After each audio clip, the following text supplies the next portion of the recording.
Hello everyone, it's time. We're going to talk about Odin Dark today on the Fire Emblem Conquest tier list review, along with his Lord Leo, fellow retainer Niles, and if we have some more time, possibly Mozu and Nick. Haha, no, of course we don't have time for that. I'm very much looking forward to this episode because these are some of my favorite units in the whole game and some units that I've been using recently, and I can't wait to talk about them with Fate's Conquest expert, Zoran. How are you doing today? I'm doing really well. Good to be here with you. All right, welcome to our fell tier list front. Odin Dark has to be the unit that has changed the most in perception for me and probably for a lot of other people over the course of, I don't know how long it's been, but a couple years now.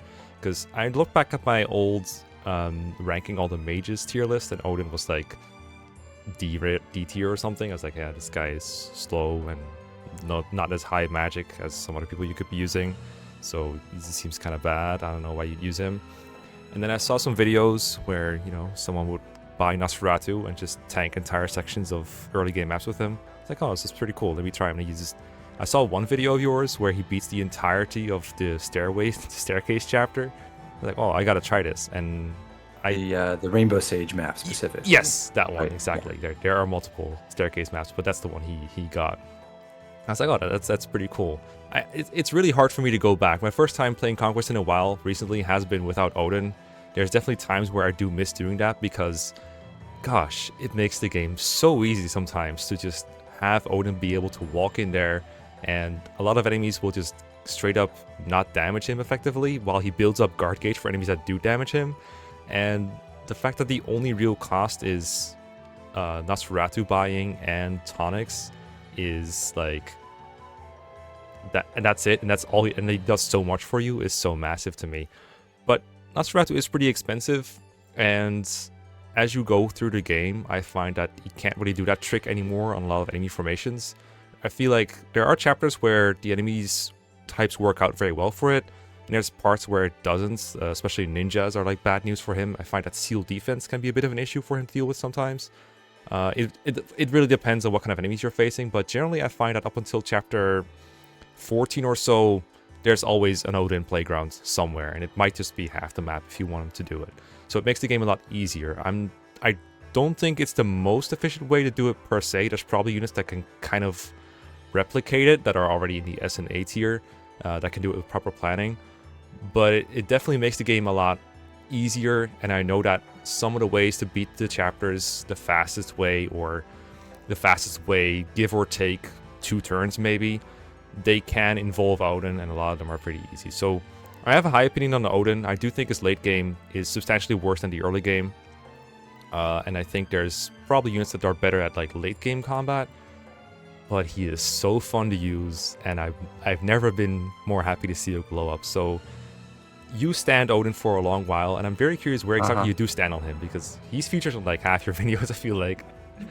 Yeah, he's just so much fun, like you said. And yeah, I do remember once upon a time, it was considered pretty reasonable to call Odin the worst unit in the game. I think people notice how bad he is on his join chapter,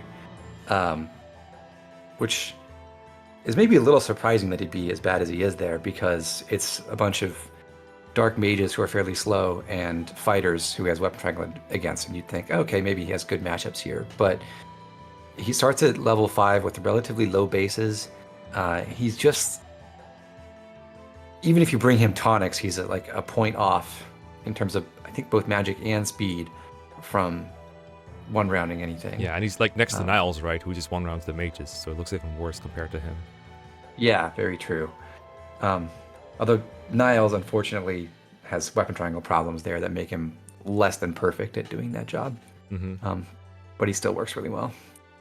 Yeah, he looks really bad in Chapter 8, just because it's so hard for him to kill things and he can't really take hits. But as soon as you do buy Nosferatu, which technically you can do before Chapter 8, I really don't think it's worth it, though. That involves selling your goddess icon from the prologue and all of your money, and using all of your money that you start with, all 3,000 gold, to pay for the 4,000 gold Nosferatu tome. Oh yeah. And the benefits you get just from having it for that one map are not that great. But once you do buy Nosferatu, which you could easily do with the 10,000 gold you get from chapter 8, he starts taking over really easily. Chapter 9 actually isn't that great for him initially, although there are places where he can Nos tank as well there against the archers especially. The spear fighters are a little bit too punishing most of the time unless you go through some like fairly arcane setups, having both Felicia and Elise nearby, for example. But he can start training himself really quickly even there, and then you get into the Paralog 1, Invasion 1, or Chapter 10, whichever you go to, and he just does really, really well. He just eats enemies up, keeps himself healed with Nosferatu, trains really quickly, and becomes a really nice contributor. Yeah, I feel like Chapter 10 deserves a special shout out because Chapter 10 is like a couple of different flanks you can go to, and Odin can just take one or two, well, two of them. You can send Odin to one of these, and he'll just do it by himself, either the left or the right. Especially getting rid of the archers on the right side, I find is such an efficient use of his time, and it also allows the rest of your army to just do something else, which is just, it takes so much pressure off of you. It's unreal. Yeah, works really well. I wouldn't send him down south against the ninjas or the spear fighters if I could avoid it, but definitely on either side against the Oni savages or the archers, he's great. Yeah, I like Odin a lot still. There's a lot he can achieve with Nosferatu in the early game, and you mentioned that it's expensive. I said it's 4,000 gold, and that's a lot more than you can spend on just about anything else early on. But I think people have a little bit of a misconception sometimes about what's expensive in this game, because they read the warning at the route split and it says you have limited money and experience, and they say, oh, I have to scrimp and save everywhere. Can't afford to buy this. It might also just be that early on you might have 10,000 gold, and he only takes almost half of that. So at that point, it feels like a lot of gold, but it does. But then you look at what actually is available for you to buy and what's worth buying, and that list isn't that long on the first tier shops. You've got maybe a few of the seals, like Heart Seal, potentially a Friendship Seal or Partner Seal, and I think there are 2 Master Seals you can buy. You probably don't need to buy all of those. And then some extra weapons that you might want to use for forging, maybe, but I wouldn't pay for something like a steel weapon from the first tier shops. I wouldn't spend 2,000 on that, so I'd be looking at maybe a handful of bronze weapons and the throwables, hand axes, javelins, which are 1,800 each, I believe. And it just works out so that after Chapter 8, when you get the 10,000 gold from visiting 3 villages, yeah, it costs you 4,000 gold, but you probably weren't spending that on anything productive anyway. You had enough other funds to handle whatever else you needed in terms of tonics and weapons and class-changing seals, that it's really not a problem. And then you do get more. There's another gold drop in Chapter 9. There's even more, another 10,000 in Chapter 10. It just really doesn't limit your economy in the way that you might fear, like if you're just looking at the cost of things in the early shops. So it's fine. And then the game, it's not like the extra expense early is going to hurt you later, because the game just keeps giving you more and more money. Conquest, I think, actually gives you the most straight up cash of all 3 routes. Yeah, it might more be that Conquest has a lot of stuff you have to spend gold on overall in the game, and so it feels a little anxious to buy something this expensive at some point. But I do agree that it doesn't add up to a whole lot in the grand scheme of things, and you can still buy almost everything you need for your army. And even if I did have to hold back a little bit, like let's say I have to buy a couple tonics less because I bought Nosferatu, that's not the biggest of deals, especially because Nosferatu is also just a headache saver in itself. Like it gives you bang for your buck. Yeah, and it does start redeeming its own cost a little bit by saving, healing items that you might otherwise have to use. It'll take a while for you to actually break even in those terms, but it is nice. I don't want to overlook the fact that it's a really helpful training tool for other units too, because you can send in, like, if you're trying to get someone else up to scratch and you've got Odin going a little bit with Nosferatu, you can have him go in, fight like 4 or 5 enemies at once with Nosferatu, weaken them all, and then either have Odin kill them all in the next turn, or bring in the rest of your army and start killing stuff on player phase and get a whole lot of cheap kills that way. That's true. So that is a potential strength to make use of Nosferatu, and the fact that it doesn't double. I think that might be the other big drawback to Odin is unless he's one-shotting or you're dual striking with him, you're probably not one-rounding a whole lot because Nosferatu doesn't double, and that might be one of the reasons he kind of falls off. Yeah, it's pretty tough to get him to those kill thresholds early on. There are things you can do later, but not early in the game. On that note, I think people also hear about the Nosferatu strategies and they think, oh, but it's going to take 2 turns to kill everything, and that kind of sucks. But because you can move so independently with Nosferatu tanking, you can just like go to one side of the map with your para partner and more or less just hold forward and fight things until they all die. It doesn't tend to actually slow you down that much. Like in a lot of cases, you'd be doing, you might be setting up someone to one-round people, but then they'd have to hold for a second to heal themselves or get some extra support from other teammates. And Odin doesn't really need to get other teammates involved if you just want him to solo parts of the map. So if you're worried about turn count, it's probably not going to be the most efficient way to play, but it's going to be pretty close if you just send him in one direction and have him clean up there while the rest of the army focuses elsewhere. Yeah, that's why I said the disclaimer about within 1 or 2 turns, because that's my experience too. If you send Odin in one direction and a lot of other units in other directions, he doesn't seem to be all that slower than the most optimal thing. Of course, he's probably worse at this task than someone who is actually capable of one-running everything. Like, let's say, for example, you have Xander or Silas one-run everything in range and not have to retreat. That's worse. But on average, in combat, he might outdo some of the people we have in A tier, for example, just because he doesn't die, and so he never has to hold back. I guess we should mention like the ways to make Nosferatu work early mostly revolve around stacking defense more than, say, magic. You just need to have enough magic to 2-round things, which is pretty easy. You don't really need specific support to help with that beyond just training up and getting Malefic Aura and maybe slapping on a magic tonic. But you do want someone who boosts your defenses significantly if you want to make that efficient. Because basically defense counts twice as high as magic for your survivability when you're... And magic doesn't work for you when you're killing low HP enemies, right? So you want the damage reduction. You would actually ideally hit for exactly 50% HP on every enemy. It's like 50% or 100%, but you don't want to be in the middle there, really. You're probably still going to be fine because guard gauge can help cover for things where you don't heal enough HP, but if you're totally optimized, you're half killing or totally killing and not in between. Yeah, which is not a hard benchmark for him to hit from my experience. Not even if at you all. don't buy him a magic tonic every chapter, and even if you don't give him some kind of magical pair up, like he does fine with Effie or Wyvern as a pair up. Yeah, so Effie's an interesting mention there because she may actually be his best pair up partner in the early game just because she gives 4 defense on pair up for free. And that's like the best thing he could get at that time. I really do like pairing him with Wyvern Elise as well because they have a ton of synergy together in just about like every facet of the game.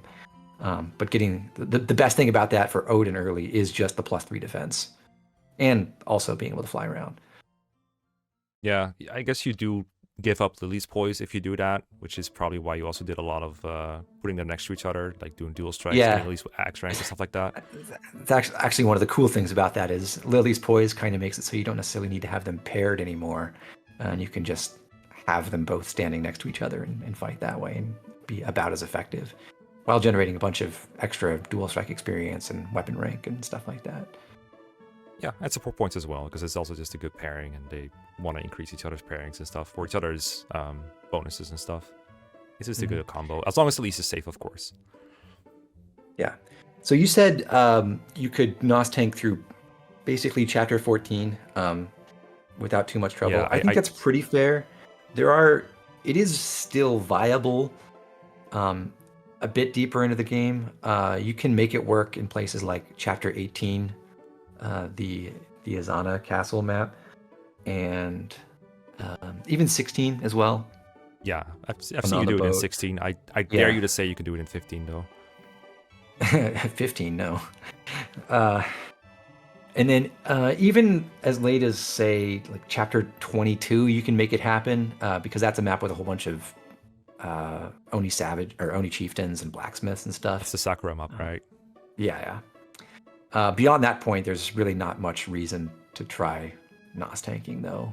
That's like you get to Takami's map with a whole bunch of Masters of Arms and spear fighters and stuff, and then the like Onmyoji and Falcon Knight spam in Chapter 24, and then you've got ninjas in 25.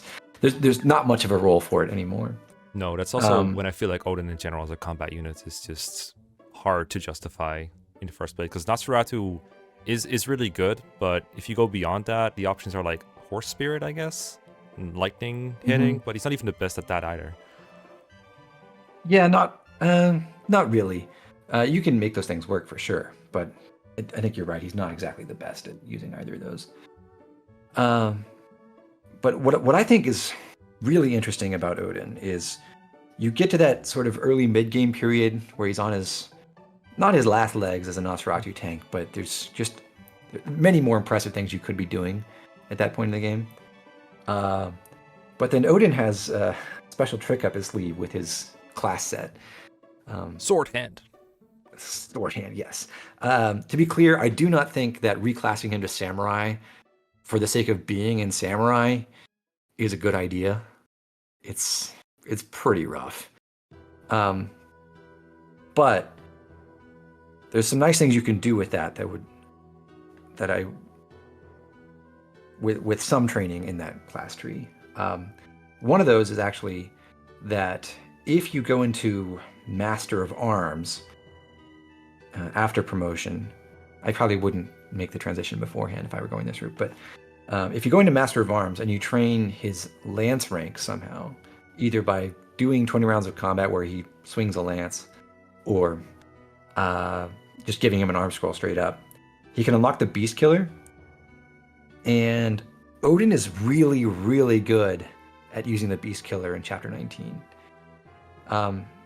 He's not going to be the absolute fastest person at clearing that map because he doesn't fly as a Master of Arms, but he's way more consistent than just about any other option because he has Heartseeker and incredibly high skill and luck stat, so he has great accuracy, and he can quickly get Vantage, and he can one-shot every enemy on the map with the Beast Killer.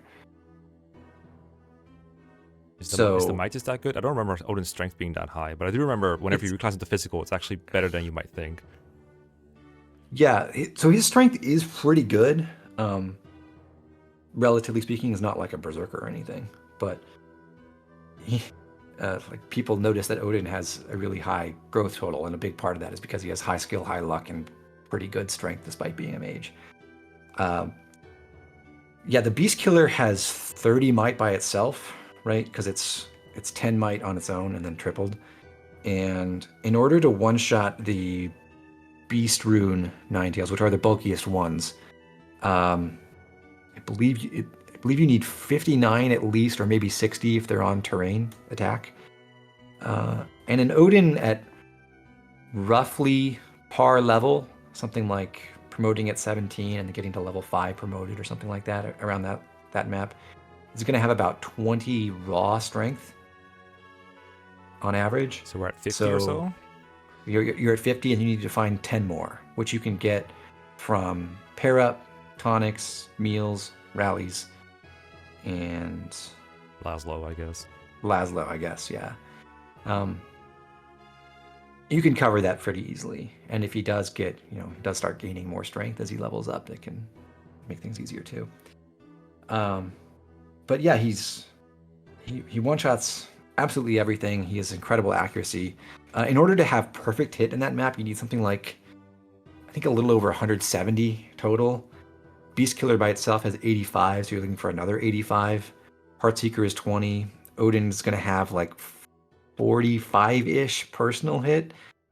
So then you're looking at making up another 20 hit in the worst case when you're fighting the fastest, most evasive Ninetales.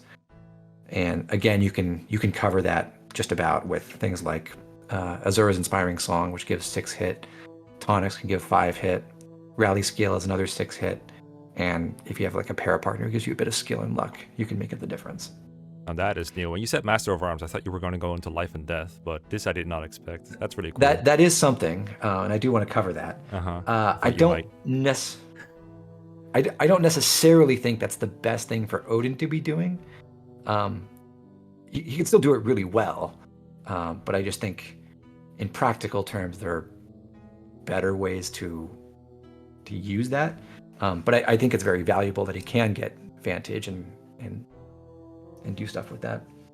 Yeah, I guess it depends on how much you want to invest into Odin as a late game project as opposed to an early mid game just roller until you get something else going. Because I found that I have tried several Odin and even Ophelia things with Vantage and Life and Death, and they're fun and they're good when they get sweeping. But the more you do it, the more you have to go through classes that feel very suboptimal for them, with like running around with E-rank swords or lances or something like that for a while. Like, even just getting Vantage alone, I found it to be a bit of a chore. But it does feel worth it when you do get it. I do think, don't take this the wrong way, but I do think to a degree that's a you problem. Yes, it is. I'm not good at because this. Not because you're like bad or you're not doing things right, but because just like anyone else, it feels bad if you just give every resource to someone who's doing that. But objectively, you probably should. Like, if you're trying to do the Vantage Life and Death sweeper build, there's no reason why you shouldn't just give both like 2 arm scrolls to that person when they're a Master of Arms and get the magic weapons. That is true. That's more of a hoarding problem, I guess, because arm scrolls are so rare that I feel weird giving them to a unit that's not even going to stay in that class. But yeah. Yeah, it feels a little silly, but it's like, it's probably objectively the right thing to do if you're going to go down that path. And I do think that whole idea is worth discussing. I think it is a reason to consider Odin to be a good unit. I just don't actually think that if you look at how the campaign goes, I don't think making Odin that person is the best way to play, even if you do want to go down that path. Yeah, I think it adds, the idea is good, but it doesn't maybe add a whole lot of value to Odin as a unit overall, considering all the things you can do with your resources and all the things you can do with Odin. Like, it might be a very small part of the pie chart, if that makes sense. Yeah. I do think for a more normal style of play where you're not just going all in on that build, what he does early and then potentially what he can do with the Beast Killer is more notable than that. But so just for clarity for people who are not aware of this, which I think if you've seen a lot of what Mecca's done with Conquest, or if you've seen anything that I've done with it, you're aware of how this build works. But basically, it is very feasible for a sorcerer to hit the one-shot kill thresholds on every single enemy in the game, other than like Takumi and Garen, who take lightning instead. If you basically cap their magic by one means or another, and you give them Life and Death and Malefic Aura, and potentially like one more damage boosting skill on top of that, like Strong Riposte or Trample or Tome Fair. And so if you put that all together and you've got Vantage, Life and Death, and the extra damage skills and Heartseeker, you can just walk through maps with holding a tome and kill every enemy in one shot, and once you're in Vantage range, they can't hurt you at all. So if you've assembled that, the game is more or less over. There's like one enemy. Well, okay. There's like 3 enemies in chapter 26 who can kill you. There's a Brave Sword hero, and there are 2 Warding Blow generals there. And there's one half of chapter 25 where the Master Ninjas have spy shurikens and you can't really do anything against them. But other than that, nothing can stop you. Yeah, just don't miss and you're good. Yeah, and what's notable about Odin doing that build is that he doesn't miss usually because he has really good skill and luck.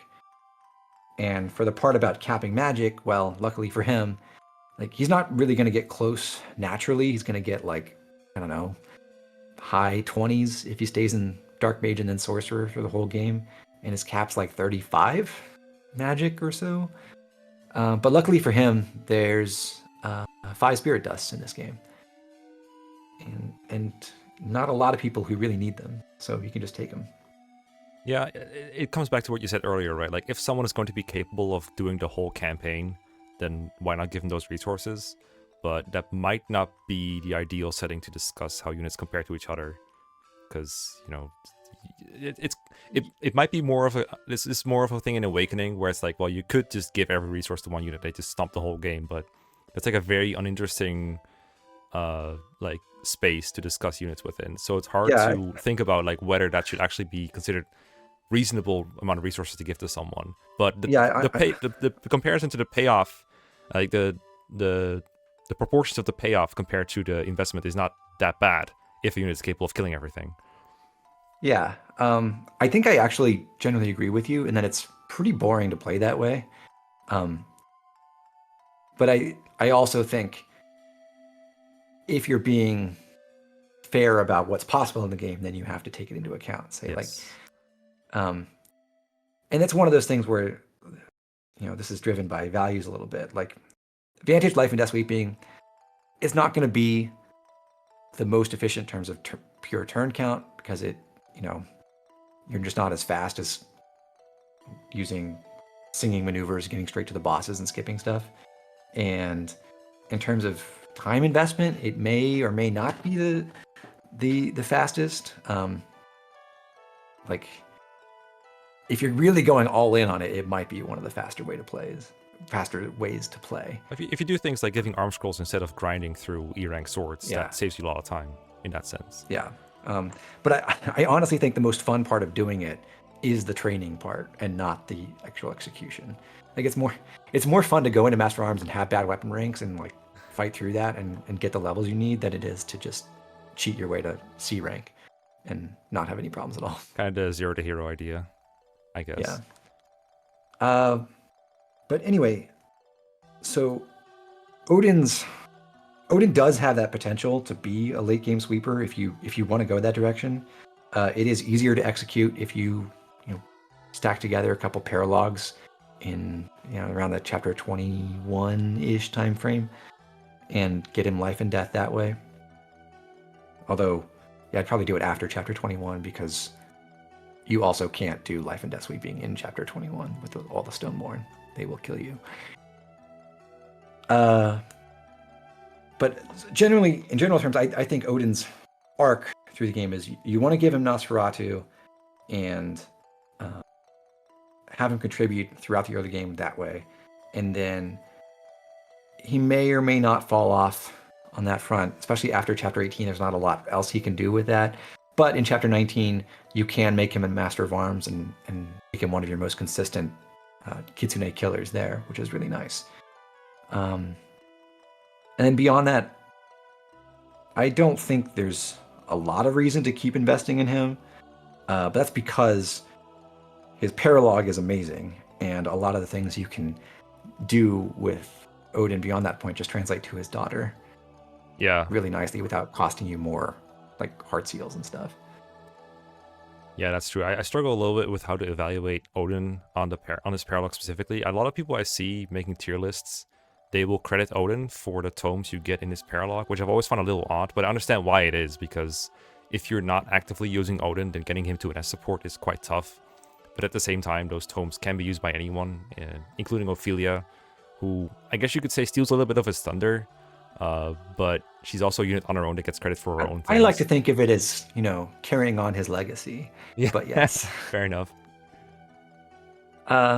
Yeah, the question of whether you credit fathers for their paralog rewards is a little bit thorny. I mean, there's a mother that goes into this too, but also you don't really have to work hard to unlock paralogs if you just use the father as a parabot somewhere along the way. Yeah, see, I agree, but Odin feels like a pretty bad parabot for most units. He kind of is, because the early game units who want his para bonuses are like Nyx end of list, and maybe not even Nyx, because he doesn't, at least as a dark mage, without without either of them promoting, he doesn't really give her anything she needs. Just more magic is not really what Nyx is looking for. But you can just slap him on random people and get it done. Well, I shouldn't say random people. It has to be the same. If you value the horse spirit, for example, that much, then that is something you can do for sure. It's just at some point. Something simple. Sorry, go ahead. I was just gonna say something simple like Odin and Effie. It's like it's not gonna make a great Ophelia. It's not really gonna help either of them in the long term. But if you just need to get the tomes, you can do that. It doesn't take very long. That's true. And yeah, I think like they're not necessary to beat the game for sure. But I think in anything but like the tightest, turn count focused runs, I think you should play Ophelia's Paralog and get the rewards from that. They're all very helpful, and it's just worth doing. So I think there's good reason to keep using Odin in your army, even if you're not going super hard on investment for him. It lines up with what we're already doing with Odin, even if you were to drop him later, right? You just need TS support, and he's good during that time. So just giving him a good para partner for that just works. You don't really have to go out of your way, except for the part where you play a Paralog. But like you said, it's worth it. It's what, 3 or 4 different good tomes? It's so good. Yeah, it's Calamity Gate and Horse Spirit, which are the unique ones, and then you also get an extra copy of Lightning and a Spirit Dust. Mm-hmm. But a Spirit Dust itself, I guess, is also helpful for Odin or anyone else using it. So where does that leave Odin? Because I could honestly justify him in either A or B, I feel like, depending on what you value more about him. If it were me, I would jam him right around where Jacob and Felicia are. Because although they're not at all similar in terms of how they play, they're pretty similar in terms of like their arc. Like they do well early. It is possible to do like a crazy skill combination with them. I think Odin actually does a lot better with that than either of the servants do, to be honest, even though he gets his premium skills way later in the game. I honestly think it's more impressive than what they can pull off. But he also has a kind of rough start, and he is replaceable. That's true. I mean, the rough start is pretty much just chapter 8, right, where he doesn't necessarily have to do anything. And chapter 9 is only okay for him. Oh yeah, true. Yeah, I like taking out the archers for sure, but most of the chapter is spear fighters. That's true.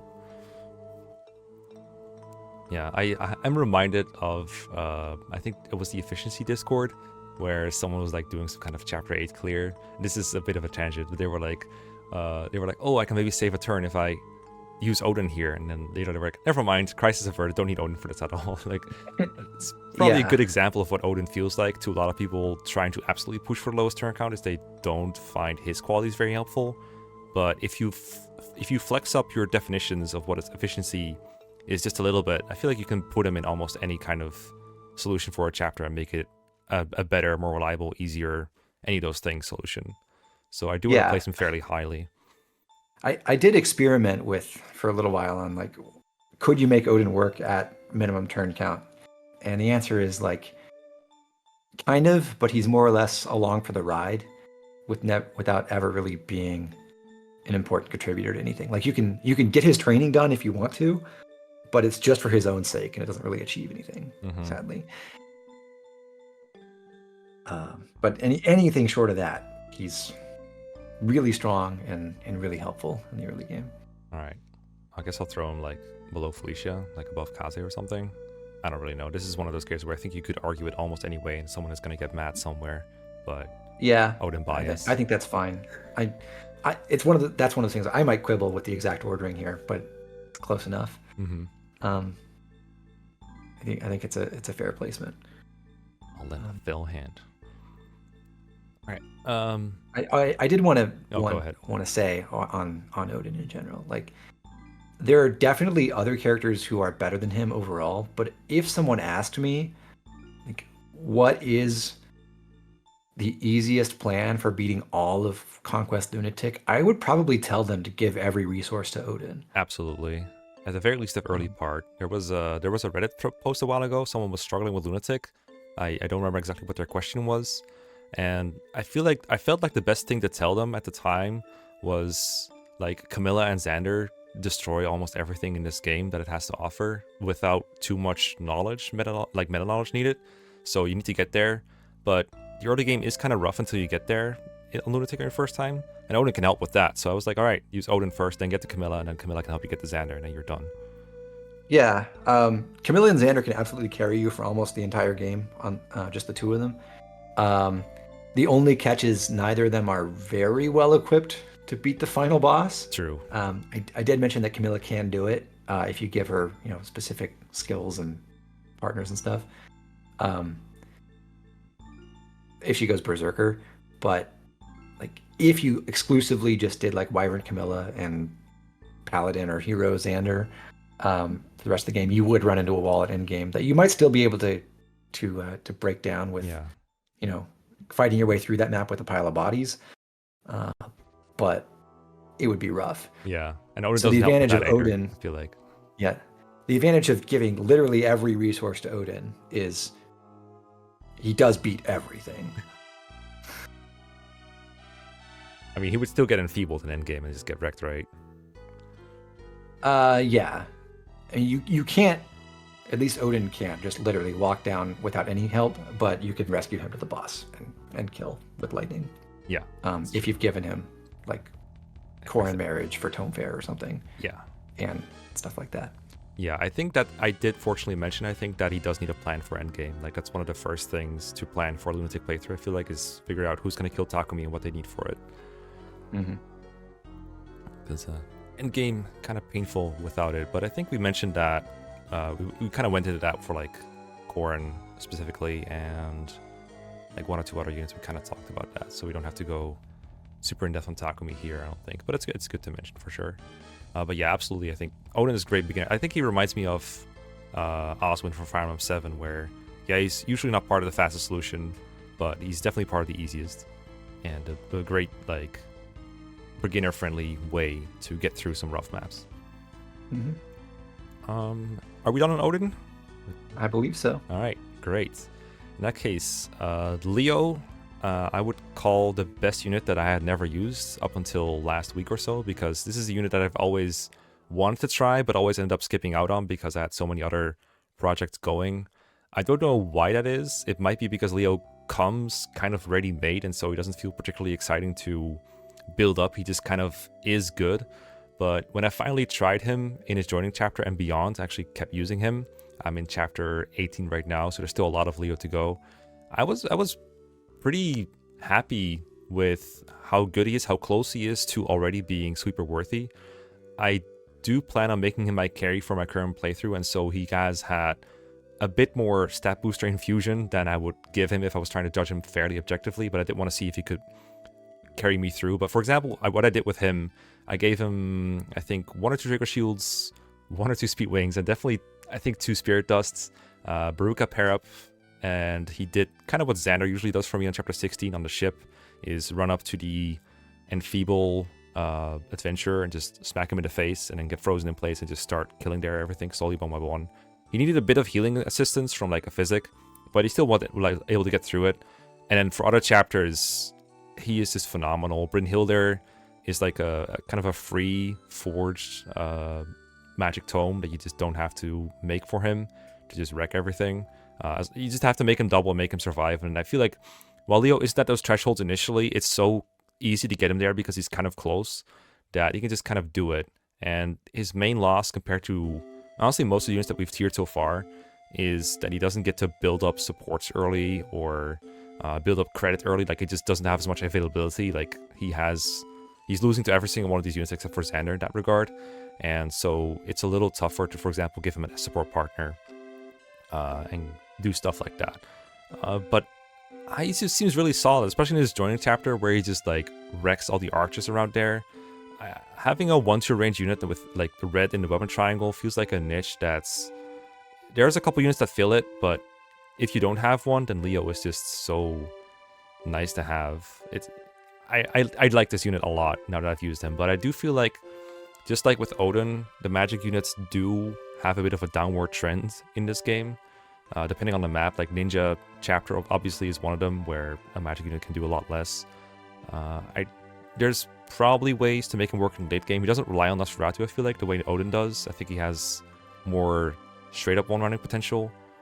But there's probably some holes that we have to address with Leo, because I don't remember a lot of people thinking that Leo is S tier, for example, and it can't be just availability. So I'm curious what you think Leo's strong points and weak points are, because I see mostly strong points besides availability. Yeah, I think all those things you raised are pretty nice qualities for him to have. Leo,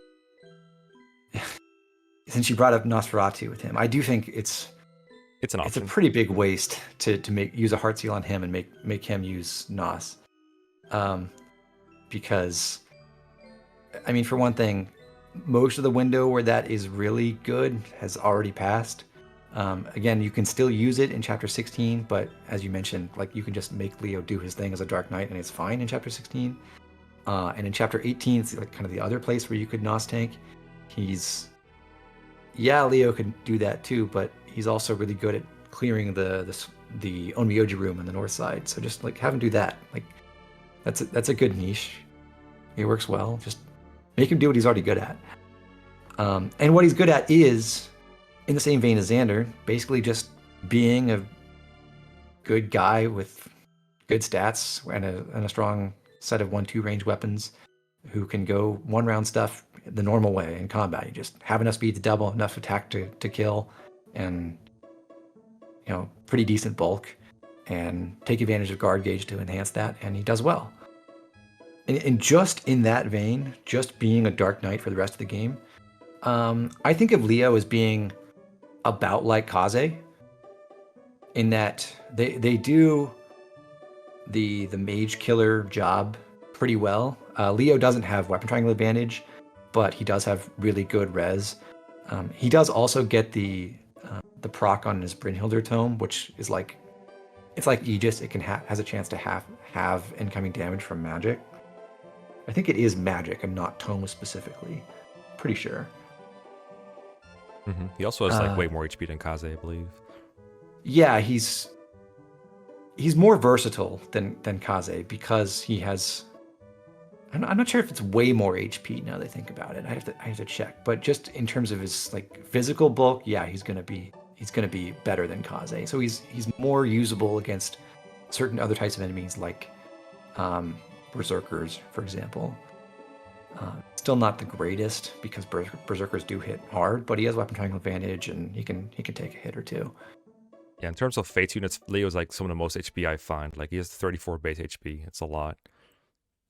Yeah, I'm actually curious now. I'm gonna double check because like Kaze's not gonna be that high, but he does have a really good HP growth, weirdly. So I'm just curious where he's at like 20. 22 base and 60% growth. So I think mine was running around Chapter 16 with about 25 HP before HP tonic. It seems really low, but yeah, he does promote after 6 levels or so. Yeah, promoted Kaze, depending on which way you go, is gonna have like around 30-ish. Maybe a little less than that if you're at equal levels with Leo. So yeah, it's substantially less. That's true. I do think he's, in a lot of ways, he's like a Kaze plus, because he can do most of the same things that Kaze can, but also just has more versatility for other types of enemies. He is unfortunately kind of hard-walled if you just go with his native class set and weapons. In Chapter 17, he's pretty bad. Whereas, like, Xander's also not that good at swinging around Siegfried in that map, but at least he doesn't take damage, so he can just be immune to stuff. I mean, Leo has the option of using Calamity Gate and trying for dual strikes at least, right? He does, and I was going to get to that. Oh, sorry. Chapter 19, he's terrible, because, Kitsune, effective damage, high res. And then Chapter 20, like, he can do the Kaze thing, but he's not as good as Kaze at that particular instance because of the Falcon Knights. We're talking about the Hayato platform, right? Yeah. Ooh. And otherwise, he just runs around the walkways and fights on Myoji and stuff. He's good at that. It's fine. It's not that hard to take care of those enemies on that map. Going beyond that, really his big problem as you get later in the game is just that he doesn't have fast access to flight. in any way, he doesn't. He has to marry Baruka for it, or Corrin, which, as you said, is what you're doing. Apparently. Yes, fortunately, it is what I'm doing. Yeah, but it'll take a while for that to come online, which means it's like definitely if you have that goal and you work at it, you can make it happen. But ideally, he's in Malignite for Chapter 21 if you're trying to use him there, just because it's so much easier to get around on that map if you can fly. And then it does help quite a bit being able to fly around in Chapter 22 and 23 and 24. Yeah, that whole section is flyer. Like that's the portion where like you should reclass Xander for this one. Like freaking Xander needs to reclass to be good here. Yeah. The only unfortunate thing about that is that Baruka is not usually his best partner to be working with. She does give him a few things he wants, because Leo's one of those units who just needs a little bit of help in every area, but usually not in every area at once. Yes. Like it depends on what the map is and what you're trying to achieve. Like he might need more magic, although usually he's good with that. He probably needs more speed. He might need more defense or resistance, and ideally he can also get movement. And there's a whole range of different partners who can give him some of those things, but not really any who can give them all at once, which in my experience makes it easy to use Leo, because you can just give him the appropriate partner for whatever he needs. Like you can pair Niles with him to give him speed and movement. You could give Felicia for magic and speed. Speed and defense at the same time is actually kind of tough. Maybe the best at that is actually a high support rank Nyx in Dark Knight. Oh yeah, his own class. Otherwise you're looking for like hero. But like Nyx eventually gives extra speed, but only at, I think it's, if I remember correctly, it's one at B rank and then one at S rank. So you can't give a ton of speed and defense at the same time. Yeah, really. I think that's why one of the reasons I gave him a speed wing is to help fix that up. You can kind of fix his speed with Azura, but he's definitely borderline on a lot of that stuff. It's true that sometimes you can't make up all the gaps, but so far I haven't been able to run into a situation where I can't make him do what I want him to do. But like I said, I gave him more favoritism than one would normally do, probably. Mm-hmm. So yeah, definitely I think giving Leo one or two of those speed wings or Draco shields, things like that, can be a huge boon for him, because if he's patched up in one of those areas, then it makes it so much easier to just make him do everything. And I think that's a good idea. But anyway, if you just stay in Dark Knight, he's gonna be not bad in some of those kind of late game chapters, but just subpar, because he doesn't fly. It takes a while for him to get flight access. And if you're staying in Dark Knight, obviously he doesn't get it. But as far as combat goes, he does perfectly well. Now the thing is, if you do go to Odin's paralogue, Ophelia's paralogue, and you get the Horse Spirit and the Calamity Gate, that really does open up a lot more options for him. The Calamity Gate makes it possible for him to take down ninjas and Falcon Knights and things like that. Having Calamity Gate before Chapter 17 is interesting.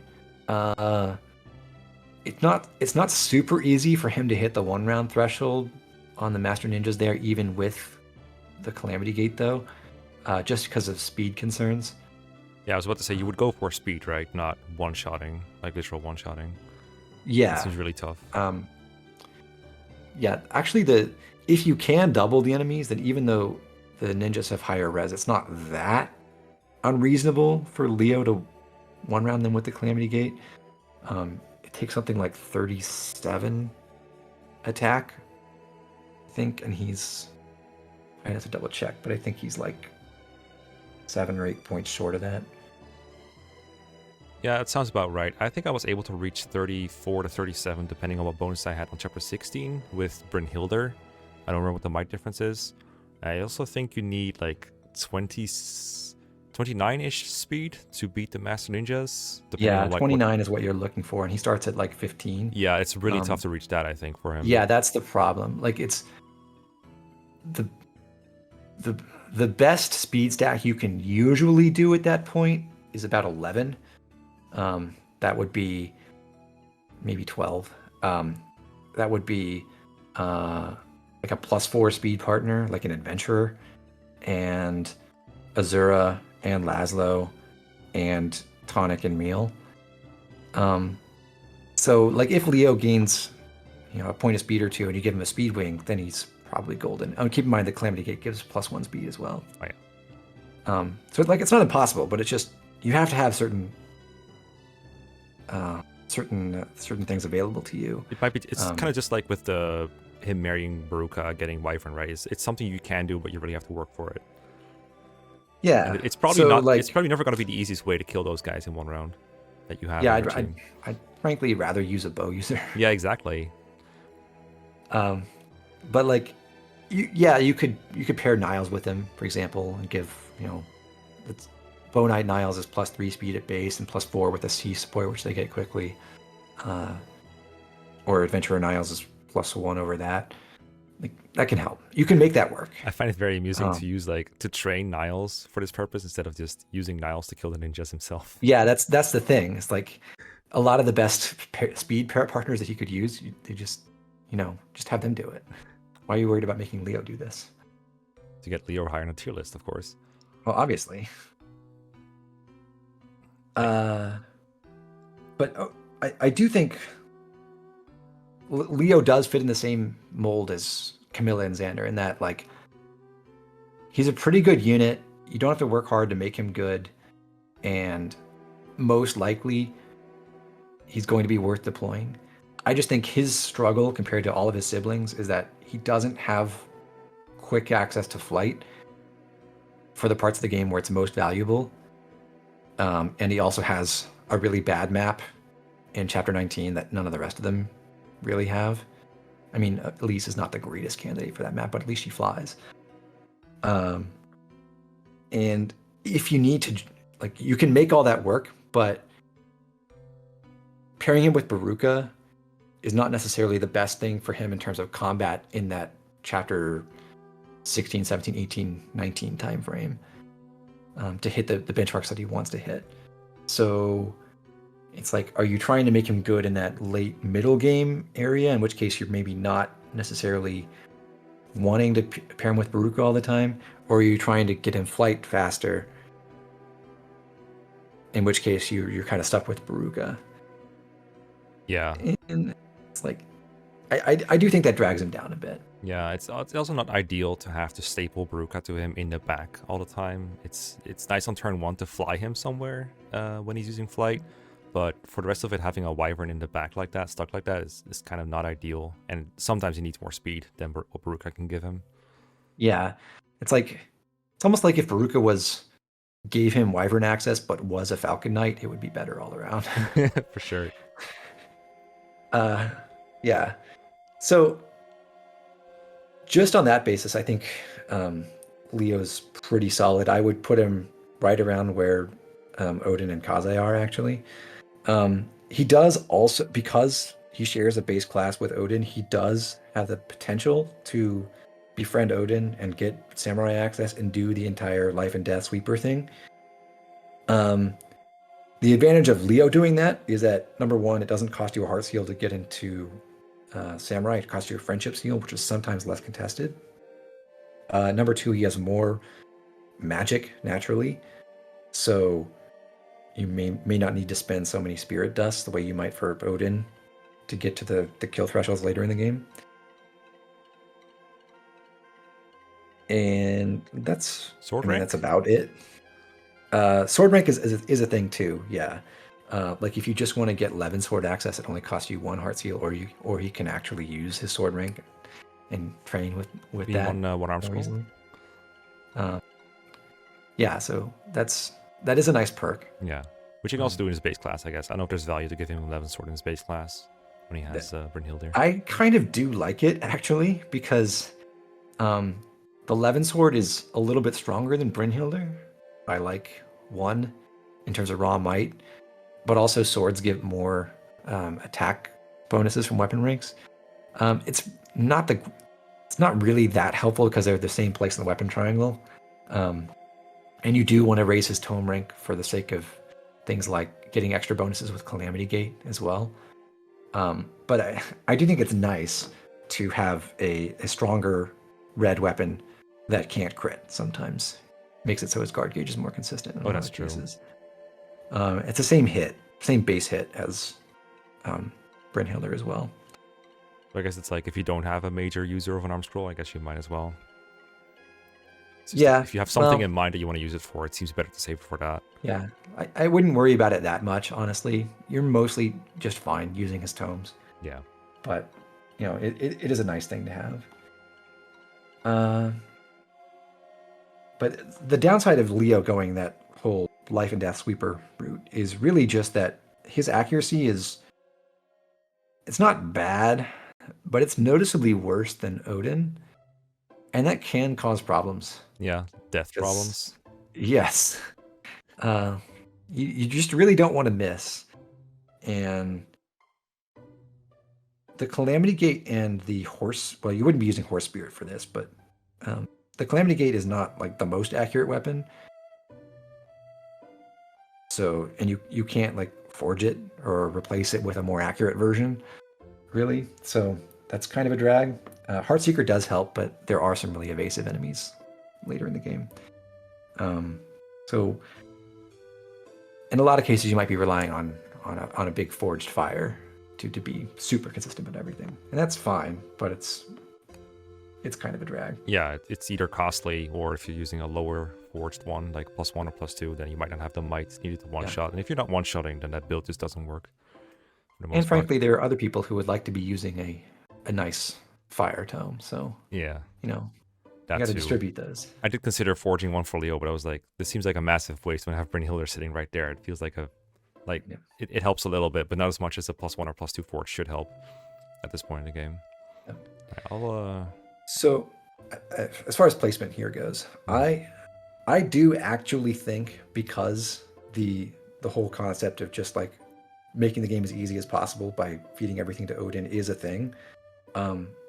I do consider Odin to be better than Leo, but that is one of those things that depends on your values, because Leo comes out of the box being very strong. He just does like normal combat really well, and if you don't care about some of the like the reclassing tech you can do with Odin, where maybe he goes for early Vantage and he passes that down to his daughter, and you try to, you know, have fun with the Vantage Dark Mage early on, or you don't, or going for Beast Killer strats in Chapter 19.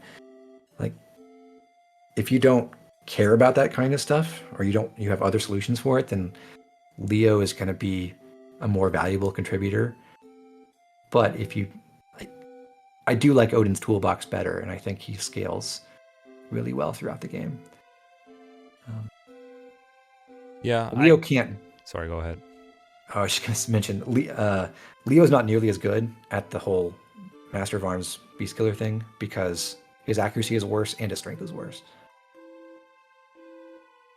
Unfortunately, Leo can't even do that. And that's like the one super cool late game thing for Odin that isn't being fed everything. So I do kind of like that. Yeah. But I think even if it wasn't for that part, the fact that Odin has like maybe not twice the availability, but a lot of availability where he is highly valuable makes it at least a contest. Like, again, if you asked like 5 years ago or whatever it was, which one of these is better, people would put Leo near the top and Odin near the bottom of the list. And yeah, it's kind of close at the very least. I do think if Odin just joined alongside Leo but was scaled up to the same level, then Leo would be clearly better. But because you can build supports and, you know, like generate his paralog rewards faster and stuff like that, there's a lot of value you can get out of Odin, thanks to that. Yeah, but at the very least, the Kaze plus reasoning seems sound to me. Just we could put him over Kaze, even if just for the fact that he can do most of the things Kaze does. But again, he's better against physical enemies and enemies in general that are not mages. Mm-hmm. And I guess it bears mentioning, we're putting both Odin and Leo below Elise. Yes. Shout out to Lag Spike. Yeah. I really do think that what Elise can contribute is better than both of them in like normal gameplay. She does have the one like critical weakness of her accuracy is pretty bad, but she's just so ridiculously stacked in terms of stats and having Wyvern access super early that it's so nice. Yeah. It looks a little silly in some perspectives, partially because Elise is just like a little girl, but we went into Elise pretty deeply, I think, in 1 or 2 episodes ago from here.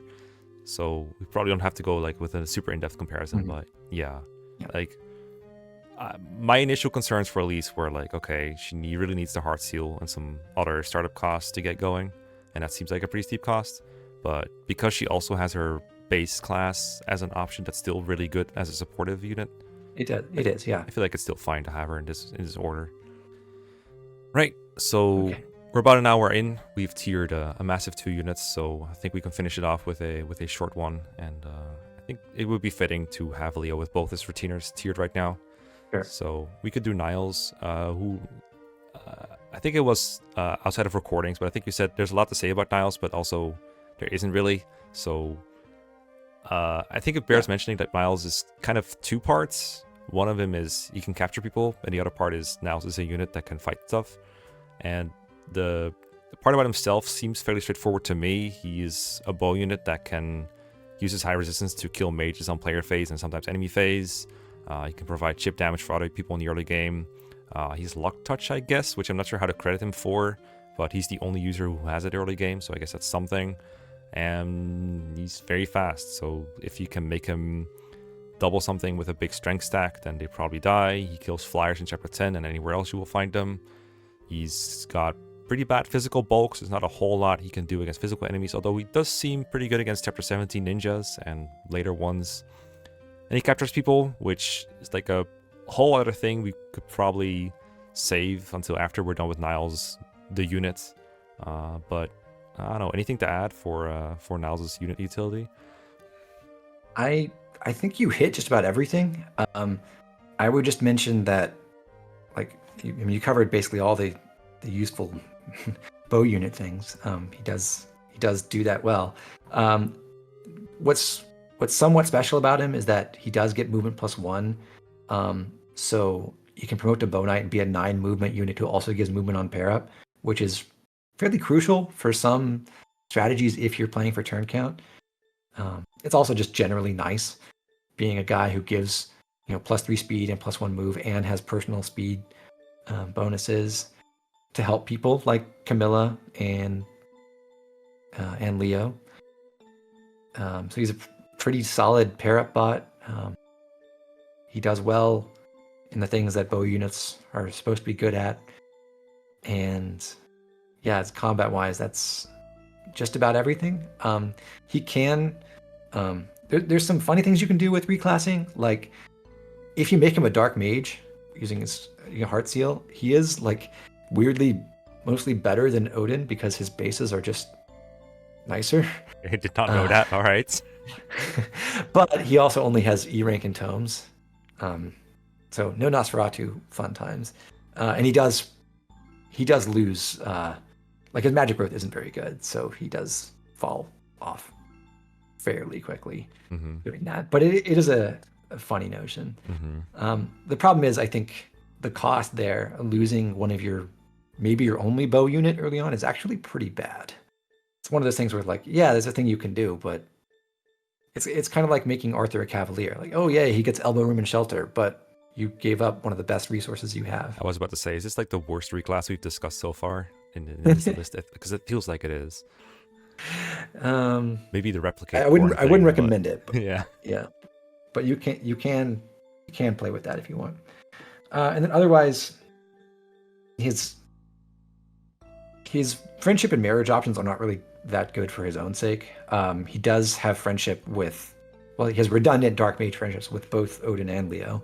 And then his other friend in this route is Arthur, which is interesting in that he can go get rally strength, but that's about all it's good for. Like, you can be rally skill, rally strength bot if you want to be, but otherwise it's not that, I guess, impressive. I mean, at least like Arthur's a reasonable person to pair into him, right? Just to get a bunch of strength. Yeah, like there are places where you want that just for capturing, just to hit the kill thresholds, and they work fine together.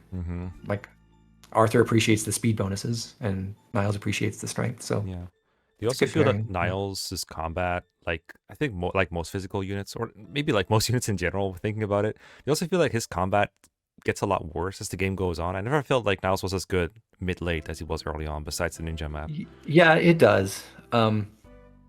There's just like bows are still good throughout the rest of the game, even after the ninja chapter, but you don't get so many opportunities to kill such frail enemies anymore. So Niles needs a lot more help to contribute as a combat unit as you get deeper in the game. So you notice that, like if you're trying to set up captures, a lot of times, with some of the bulkier enemies that you want to capture, you really do have to weaken them a lot for him to be able to just swoop in and steal the kill. Yeah, you also can't dual strike with a capturing unit, right? Yeah, unfortunately. The capture command disables dual strikes. You do still get the adjacency bonuses though, which is Oh, that's good. kind of weird. So, do you still get the +10 hit? No, right? Yeah. Oh, you do? So like having Arthur adjacent for capturing can be helpful just because of his big hit bonuses. Oh, that's nice. Okay, I gotta keep that in mind because capturing always looks so scary. Especially, I think like late game, there's a lot of cases where it's like, okay, Niles, you better hit this or you're gonna die on the counterattack. It's so scary. Yeah. There's some I guess ones. I remember looking at setting up Rallyman or capture on Rallyman a while back and being like, yeah. this is spooky. I don't have perfect hit here. Yeah, the enemy formations also maybe just get really filled up with a bunch of people, sometimes paired up enemies to the point where you can't clear them out. And so, again, Niles might just eat a dual strike from an enemy if he misses, and that can be lethal. And you mentioned early on when we were talking about Odin, I think that Niles has some reliability problems against mages. Maybe it's also a problem for him that his niche sometimes can look like, okay, this guy's good at killing mages. Then Kaze shows up with weapon triangle over mages, whereas Niles often has weapon triangle disadvantage. That might be another problem for him, I guess. Yeah, you see Niles in his join chapter as the guy who kills mages, but then there aren't mages for a while. Other than, in chapter 11, there's the room full of diviners, but Niles is pretty bad at fighting them there. And then after that, like you said, you got Kaze. Like he's just infinitely better at the job. So the thing that you might see as Niles' niche, just based on his stat spread, not really a thing because he doesn't get weapon triangle advantage and he doesn't get 1-2 range. Yeah, no 1 range. This makes him unable to do anything by himself, really, which is kind of unfortunate.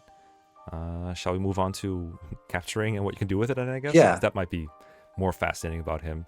So I was asked at least one point to tier a capturable unit separately, Haitaka from chapter 9. There's other ones in the game that are probably notable. From the top of my head, I think there's Nicole, a wyvern from the Sophie paralogue. I think there's Kumagera, I think his name is, from the Leo's joining chapter. I think Gazak is mostly just funny because of his portrait. I don't know if he's actually good or not. Those are the ones that I remember. From what I know about capturing, how valuable it is probably depends on how you treat my castle, because you need to convince a unit to actually join you over the course of a couple of, I guess we can call them cycles, which can be either chapters or just leaving the game running. I don't remember exactly what we agreed on, but whatever you do with those probably determines how useful a capturable unit is, because if they join instantly, like for next chapter, that's a big difference compared to if they join 3 maps later. I remember Rallyman, probably the best example that I almost forgot about.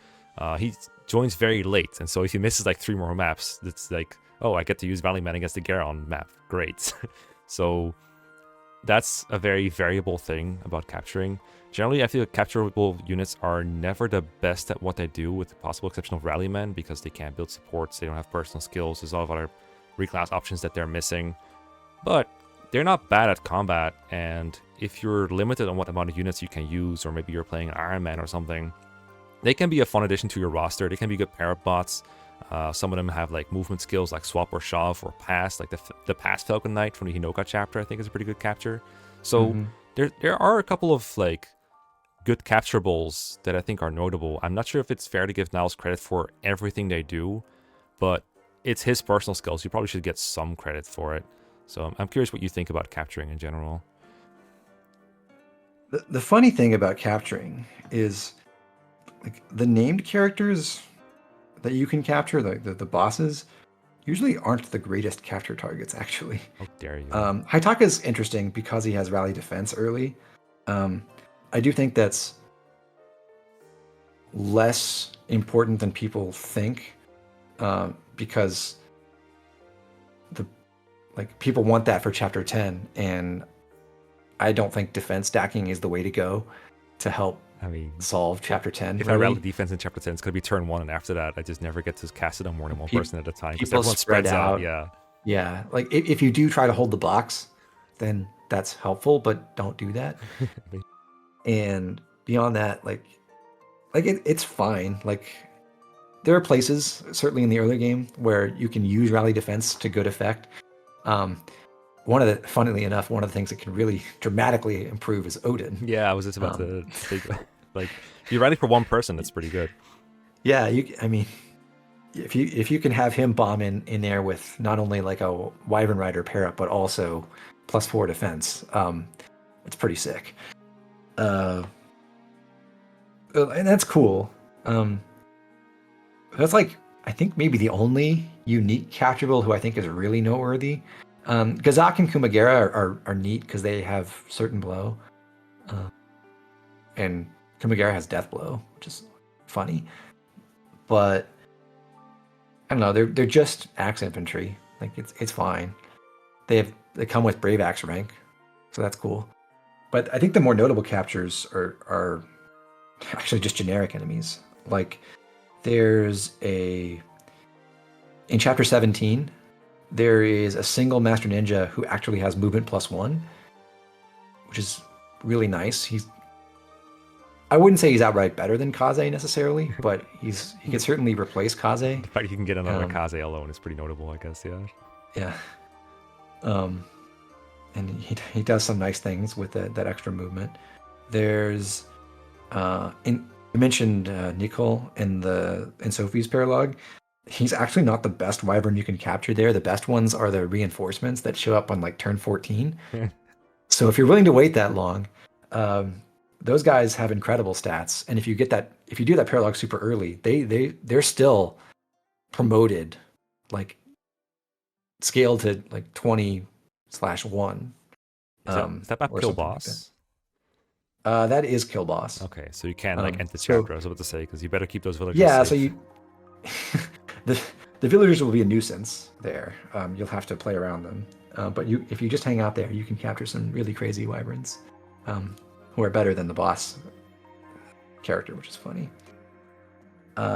There's Rallyman, which you mentioned. Also, short of him, there's the two, I guess they're Rally triplets, over on the left side of that map by Hinata, who have, I think one of them has strength, skill, speed, and the other two have luck, defense, resistance. Oh. So you can get more rally coverage than just Rallyman himself. He only has strength, speed, defense, resistance. You can only capture like 2 per chapter, though, right? Or can you can capture as many as you have spots in your prison, which I believe goes up to 6 with the level 3 prison. Okay, I've never tried level 3 prison before. That's why I asked. If you have no one occupying it. Yeah. If you don't upgrade the prison, which there's not that much incentive to upgrade, then yeah, it's only 2. But those guys are cool. Some people like capturing the boss generals in chapter 18 for use in Kitsune Lair. Oh, that's funny. And that can work as well.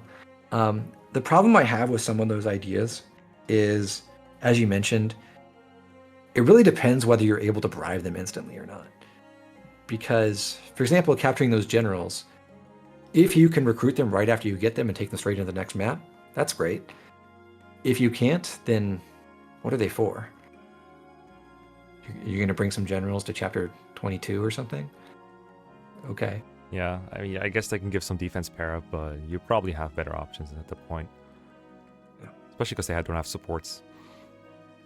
Yeah, and I think actually I'm pretty sure the named bosses take longer to recruit than generic enemies. I think there is a modifier right. Yeah, for that. This seems like the kind of thing there's easy misconceptions about, but I do remember there was, for example, that Rallyman took longer to recruit than most people. I guess Rallyman is the guy with a portrait. Is not a name, but also being promoted. Yeah. I think level factors into it, and whether they have the boss flag might also have an impact. I've certainly noticed that like it takes like 6 conversations to recruit some of the paralog bosses. Yeah. Do you remember if we kind of agreed on some hard and fast rules on this kind of thing? Because we talked about a lot about meta rules at the beginning, but I don't remember what we talked about for exact cycle progress things. I think what we described was we were assuming you were doing like a couple of maps per day at most, and then coming back. Yeah. So you might be able to have some, extra iteration of the castle events. It's not going to be like literally on the one stage cycle that you go through in each map. So you might be able to refresh castle events and do like twice in between maps or something on occasion. But I don't think we had anything like really rigorous laid out. And I think this is one of those things where it's like, you need to know the context for this. Yes. If you have infinite resources, or you're willing to wait or like grind the arena by refreshing the castle over and over again to get all your bribery resources, you can do that. And then that does make the captures more significant in the campaign. But if you have to wait for several maps to get them to join your army, then a lot of them are a lot worse. Yeah, a lot of those stonks just plummet. And for what it sounds like, this is overall maybe not as big of an impact on Niles' tiering as I thought it might be, because it's still in the end a bunch of kind of funny alternative strategies you can do, but nothing super groundbreaking besides maybe Rally Man. But we've discussed a bunch of rallies throughout the game anyway, like ways you can get rally bots going, so it's not like you need Rally Man to have a complete rainbow set of rallies. Yeah. It's like Rally Man probably is the most noteworthy capture in the game, honestly, just for making that easier. But I think the general trend for all the capturable units is they can fill a job, and there's lots of jobs that they can help fill. And that means that it's not essential for you to plan your run around having, dedicated rally units or a dedicated mage killer or whatever. But there's no point in the game where you ever need any of that utility. And sometimes it's just easier to go with what you're given as regular recruitable characters. So, like, it makes some of the things that you might try to build more like nice to haves than being really impressive. For example, I think a lot of the kids make good rally bots. Oh yeah. And what's nice about them is they can have other classes, so they can be more mobile. Like maybe they can fly, or they have some other like personal skill utility or something. Whereas a generic with rallies won't do that for you. But like, because you can capture generics, it's not that important to go for that kind of thing. It's just nice. Yeah, I guess in a way it's rule compression for Niles. Yeah. So I was just gonna say, like, depending on your perspective on all that stuff, I've seen people call Niles like nearly S tier. I've seen people put him on, I think, what I would say the lower end of A tier. I'd probably say he's better than the first servants overall, but I'm curious what you think about that. That's funny, because I feel like from Niles' unit utility, I feel like he's so limited in what he can do in the course of the entire game, with the exception of like a couple of moments. I was ready to throw him in B tier because of that. But I've never tried a whole lot of capturable units though, which might be because what you said, where like he can fill in a bunch of roles, that might push him into A tier for me. But I wasn't ready for S/A tier for him. I gotta be honest. I would never put him in S tier at all. Like, I don't think he's close to that. But I do think he's got like really good prep utility. He's got something almost unique with his movement +1 that opens up some movement options that can be critical if you're really focused on turn count play. He does do pretty much everything you need a bow unit to do, and that is valuable. And he does have the capture utility, which I think counts for something, although I just don't think it's game breaking in the way that some people do. That's true. I guess +1 move is something that I'm not super, how do I say this? I didn't really consider how much that could make a difference, but thinking back, we did have for example, the playthrough that I talked about a couple episodes ago with Jacob, being a paladin, like, having the option to give him +1 move and a bunch of speed is pretty nice. Do you feel like his prayer bonuses are like on par with or even better than Arthur's, for example? Because we really praised him for a lot for that one. Not overall, But in the specific context where you like just need speed, he's pretty elite at that. I think Arthur is more essential for the early game, just because so many people want what he gives, and no one else can give it. But for the few people who really do want speed, it's like, well, you got Niles, and he's the best. Although his initial speed bonus is actually worse than Felicia or Jacob, because it's only 2 speed at base with Outlaw. But once he promotes, he makes up for that really quick. Oh, that's true. I mean, someone's got to give that speed bonus to make units that are kind of average on speed able to actually double. Someone like Silas, I guess, for example. So you were thinking above Jacob? Or right below them? I would probably put him there, but I'd be open to like anything between like Elise and Kaze, honestly. I can see that.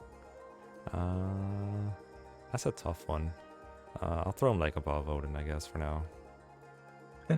It's a tough unit. I haven't used him in a while. I'll probably try to use him again next playthrough. It's totally reasonable. It really just does depend on how much you value captures and playing for, maximum movement and that kind of stuff. I will probably at some point try all capturable units so I can really try out all of them. That won't be representative very much as using them to like give additional options to an army of actual named units, but at least they'll give me an idea of what they can do, which I think will be fun. It's cool. All right, that's that A tier is looking crowded right now. There's a lot of people who are just good at this game, I guess. Yeah, well, this is what happens when you and I disagree about where the S tier threshold should be. Oh, I guess. Well, now I gotta promote people. He's just pushing people closer to Xander. Fair enough. I mean, if I went with Xander's suggestion, he would also be an A tier probably. We'd have an even bigger A tier. Well, we'll see. I mean, well, I would knock people down from A tier. Oh, I see what you mean. Yeah. That's fair.